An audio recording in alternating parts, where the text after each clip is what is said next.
Hello and welcome to the Daily Gas for September 1st, 2025. Welcome to September, folks. We are finally done with our guessing game.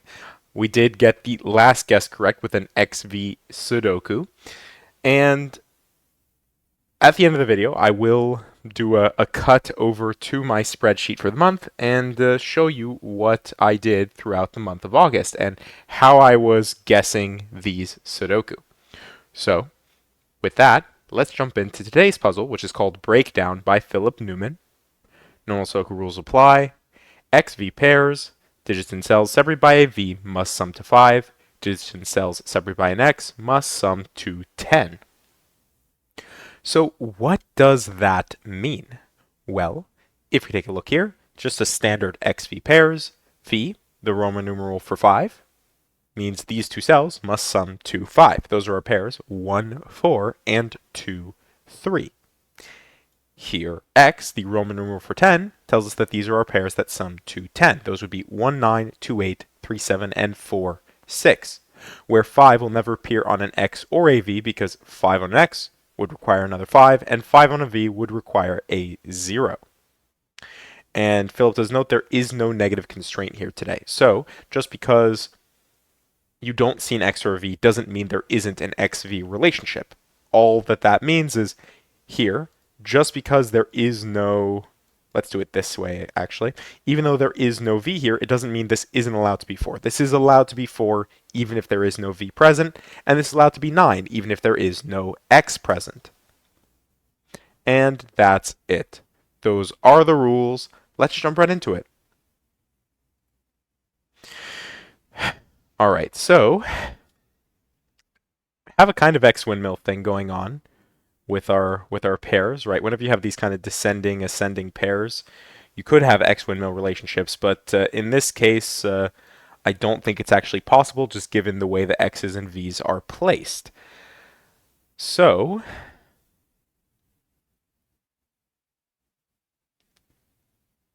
V is our most our most restricted, right? There's only 2 options as opposed to 4 options, and here right off the bat, we know that this cannot be a 1-4 V in either order because of the 4s here, so it must be 2-3 specifically in this order, which also gives us the 3 there. This cannot be 1-4, and actually neither can this. So do all of our V's work out to 2-3? And this has to be 2-3 in this order? I guess so.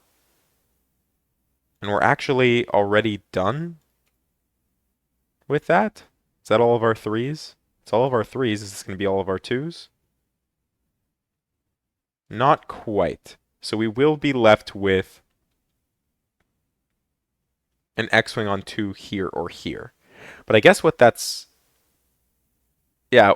does is that means that all of these pairs are either 4-6 or 1-9, which means all of these are going to be 1-9, and this will be 4-6. Okay. How does that help us, though? 1-9. We already know this will be 1-9. Oh, well, here. This will be 7-8 then. Right, the matching pairs to 2 and 3. Then 7 gives us 7. 8. 8 can't go there, so 8 has to go here.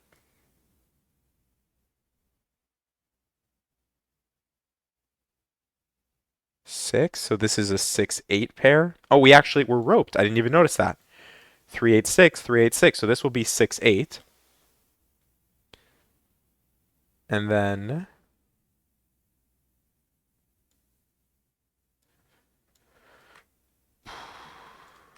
we don't have roping down the columns, or column ping as I like to joke.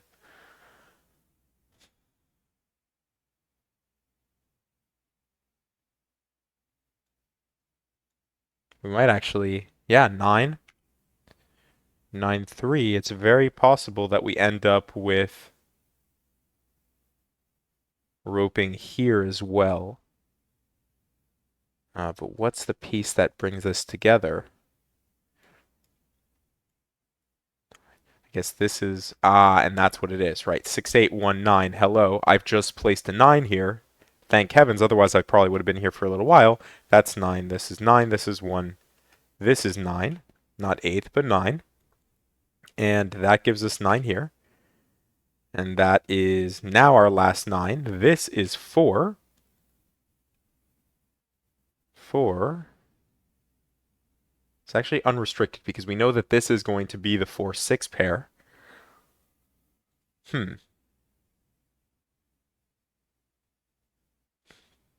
what haven't we looked at? 1. Here we go. The same thing here. The 1 gives us 1.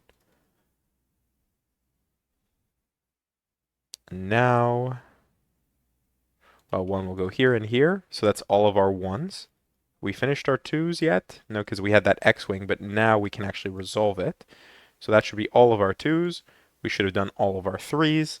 4s are a little less restricted here. 6, 8, what are we missing here? 4 and 5. So 6, 8, 4, 5, literally no relationship there, but 6, 8 does mean that the 7 and... Sorry, that I don't know what I just did there. I said 6, 8, and then I somehow transferred that up here. Never mind. Let's be a little less silly though. This is going to be 4, 5, which means this will be 4, 5. This, only one option is 6. And then this is 6, and this will be the 7.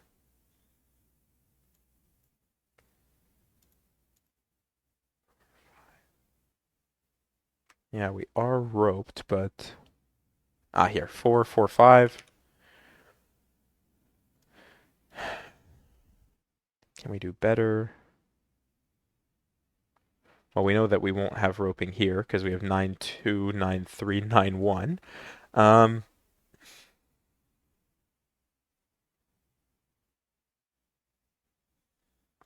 4, 5, and what? 4, 5, and 8? Yeah, here we go.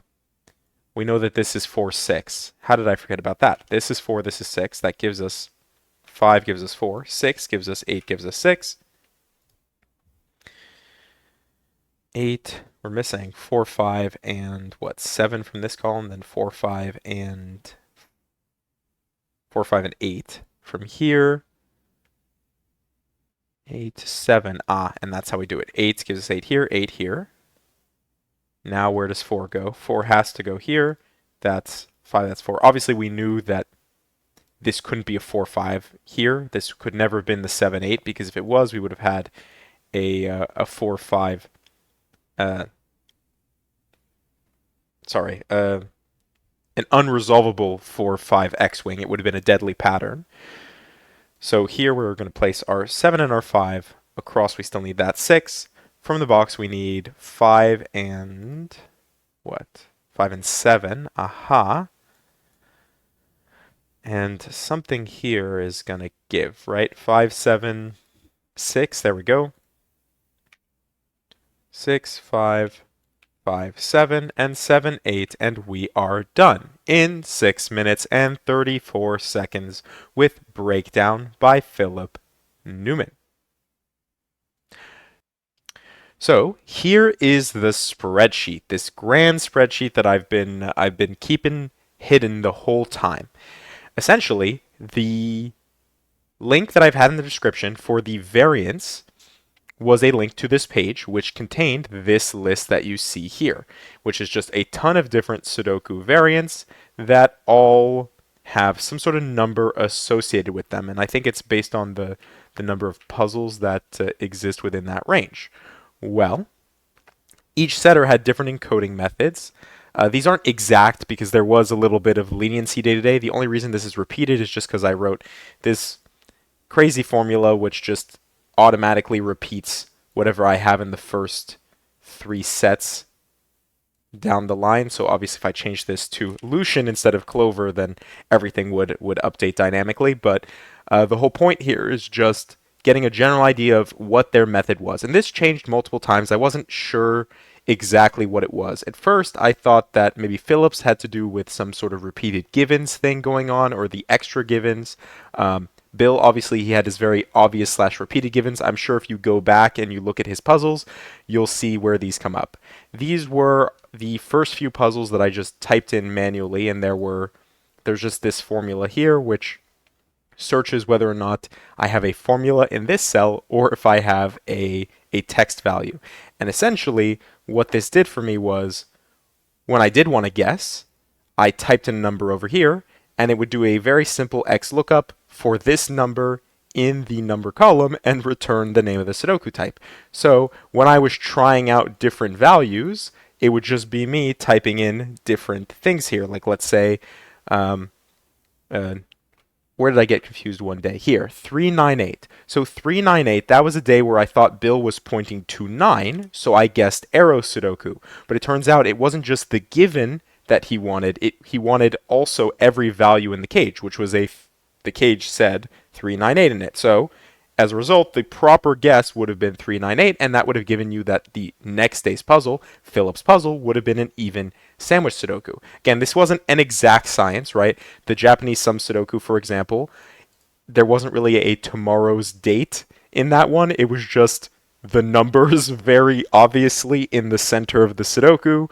Other ones like that, what was it? The coded pairs was an interesting one from the step-by-step. Philip didn't just have one version of the date, like the 24th, for example, which would have been the next day. He had 3 different 24s that were all diagonally placed, and there was a 7 to the bottom right of them. Of course, you can go back and check out those Sudoku yourself, but yeah, it was a very fun month, trying to figure out what methods people were using to encode, and I was doing pretty well. The disjoint groups Sudoku, it actually was 239. I guess I didn't update that. It was actually a figures Sudoku.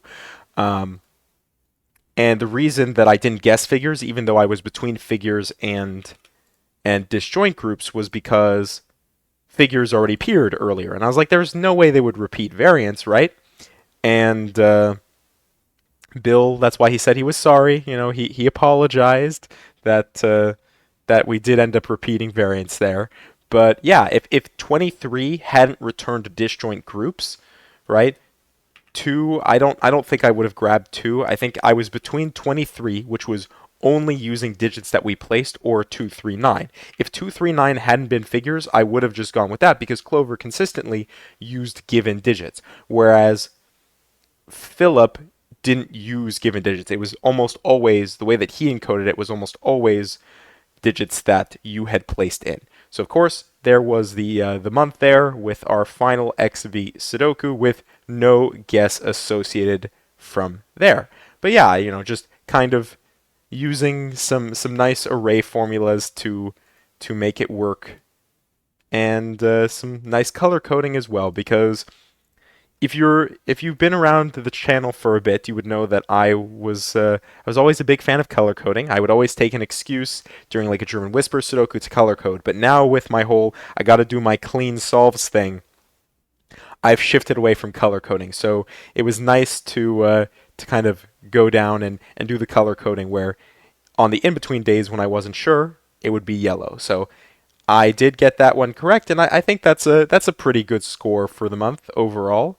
But yeah, with that, I hope you enjoyed, and thank you for watching.